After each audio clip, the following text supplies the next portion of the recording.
elegantu koncertu savu 1 gada jubileju Lielplatonis Muižā atzīmēja vēsturisko deju kolektīvs Senvedere, kas šī 1 gada laikā no idejas ir izaudzis līdz deju kolektīvam ar 6 pāriem. Tas viss, kas šeit notiek, tas notiek saskaņā ar šīs mājas Muižas iemītniekiem. Ar tiem, kurus mēs jūtam, bet neredzam. Un tā doma ienāca vienā dienā, protams, uzreiz viņa netika realizēta, bet pagāja kaut kādi 2-3 mēneši, kad es centos sameklēt vadītāju, jo ir jābūt vadītājai, lai tālāk vāktu kolektīvu dalībniekus. Protams, mans kungs atbalstīja mani, un tā kā viens pāris jau bija, tad risinājās tālāk tas ceļš. Klasiskā mūzika un vēl jau vairāk klasiskā deja savā popularitātē krietni atpaliek no mūsdienīgākiem deju ritmiem un latviešu tautas dejām, kuras ik katrs latvietis kādreiz ir pamēģinājis.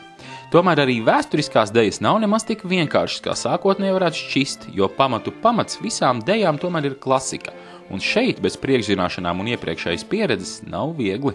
Gatavošanās šai jubilejai mums radās pirms 2 mēnešiem, kad mēs nospriedām, ka mēs tomēr svinēsim to savu gada jubileju. Visu gadu mēs, pirmos 2 mēnešus, var teikt, mēs mācījāmies visu no jauna, jo cilvēki, kas ir atnākuši dejot vēsturiskās dejas, konkrēti šie cilvēki, viņiem nav priekšzināšana nekāda. Jebkura deju kolektīva vadītājs atzīst, ka lielākā problēma, ar ko saskaras, ir vīriešu trūkums kolektīvā, jo večiem taču vajag mašīnas, hokeju un boksu. Un jau uz kādām mūsdienīgākām dejām, kā breiks un hip-hops puišus vēl var kaut kā ievilināt, tad kā ir ar šādām vēsturiskām dejām? Vīrieši, kas šeit ir atnākuši, viņi ir ļoti skeptiski pret tautas dejām. Viņi ir teikuši, ka viņi nekad mūžā nedejos tautas dejas, bet kaut ko šādu viņi vēlētos. Tādu ir apmēram 70%. Ir tikai viens, kurš dejo arī tautas dejas un dejo šīs vēsturiskās dejas. Viens no iemesliem, kāpēc šeit esmu, ir tas, ka es esmu izpratis, kas ir kolektīvs. Tā ir viena liela ģimene. Un mēs viens otru atbalstam jebkādās iespēju robežās, nesaudzējot neko. Un ir interesi, esmu dejojis bērnībā, jaunībā, tautas dejas, tautiņos, kā saka, dejotāji.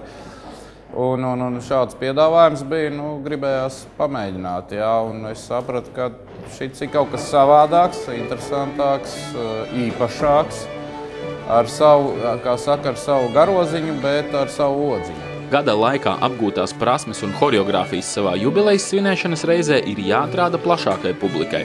Un ja citi mākslinieciskie kolektīvi, veidojot svētku koncertus, bieži vien pieaicina kādus draugus vai viesmāksliniekus, kaut vai lai būtu vairāk laika starp dejām atvilkt elpu, tad vēsturisko deju kolektīvs Senvedere izvēlas iet citu ceļu.